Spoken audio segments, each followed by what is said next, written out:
اینا اپنے گھر کے بالکل قریب تھی اور ان کے پاس اتنا وقت تھا کہ گھر جا کر دوپہر کا کھانا پکا سکیں اور پھر وہاں سے صفائی کرنے اپنی نوکری پر چلی جائیں۔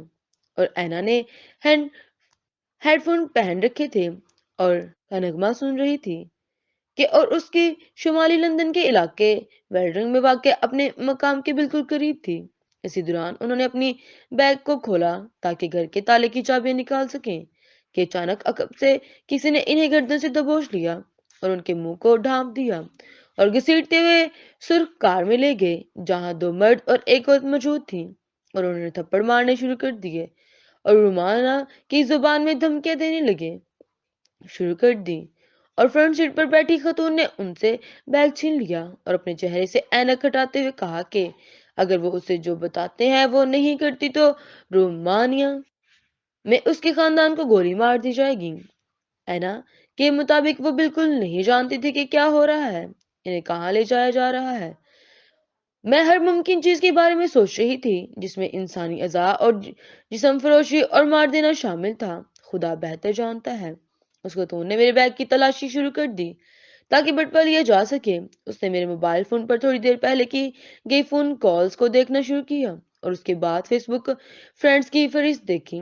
بیگ میں میرا پاسپورٹ بھی تھا اور اینا دیکھ سکتی تھی کہ کار سے نکل کر بھاگنے کا کوئی راستہ نہیں تھا۔ جب وہ ایک ایئرپورٹ پہنچے تو کار میں صرف ایک آدمی رہ گیا تھا۔ انہوں نے سوچنا شروع کیا کہ یہ موقع ہے فرار ہونے کا۔ کیا وہ ایئرپورٹ اسٹاف سے مدد کی درخواست کریں؟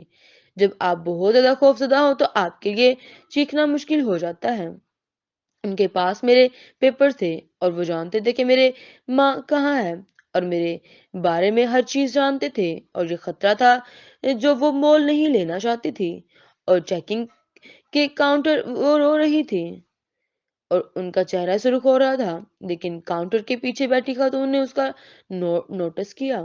لیکن جب ایک شخص نے میرا پاسپورٹ اسے دکھایا اور اس نے صرف مسکرا کر بورڈنگ پاس تھما دیا، اس شخص نے جوڑا ہونے کا دکھاوا دیا اور اس میں ہم سکورٹی سے گزرتے ہوئے بورڈنگ گیٹ تک پہنچ گئے اور جہاز کے عقبی حصے میں اپنی نشستوں پر جا کر بیٹھ گئے۔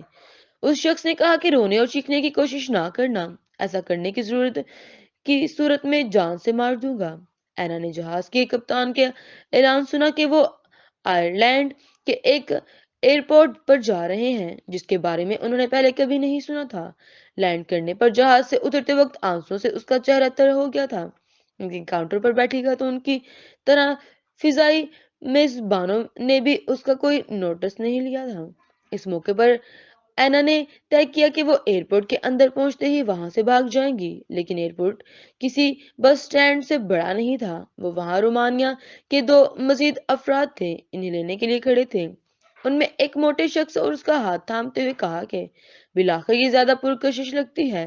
اس وقت اسے اندازہ ہوا کہ کس مقصد کے لیے اغوا کیا گیا ہے۔ مجھے اس وقت معلوم ہو چکا تھا کہ مجھے فروخت کیا جانا ہے۔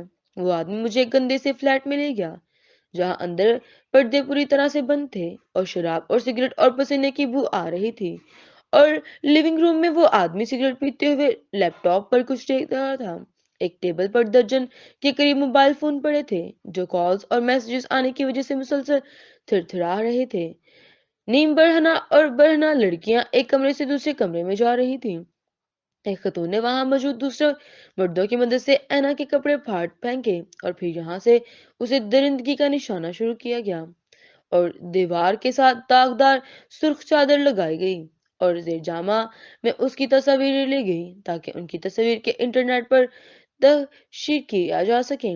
انہیں مختلف نام دیے گئے جن میں سے کئی یاد بھی نہیں تھے۔ وہ کبھی لارا اور روبی اور ریچل تھی اور ان کی عمر ایک ملک تبدیل دیا جاتا تھا جس میں کبھی وہ 18 برس اور کبھی 19 سے 20 برس کی ہوتی تھی۔ ان کا تعلق لے رویا اور پولینڈ سے ہوتا تھا۔ اس کے بعد ہزاروں مردوں کے ساتھ انہوں نے مہینوں تک دن کی روشنی نہیں دیکھی اور ان کو صرف اس وقت سونے کی اجازت ہوتی تھی جب کوئی گاہک نہیں ہوتا تھا۔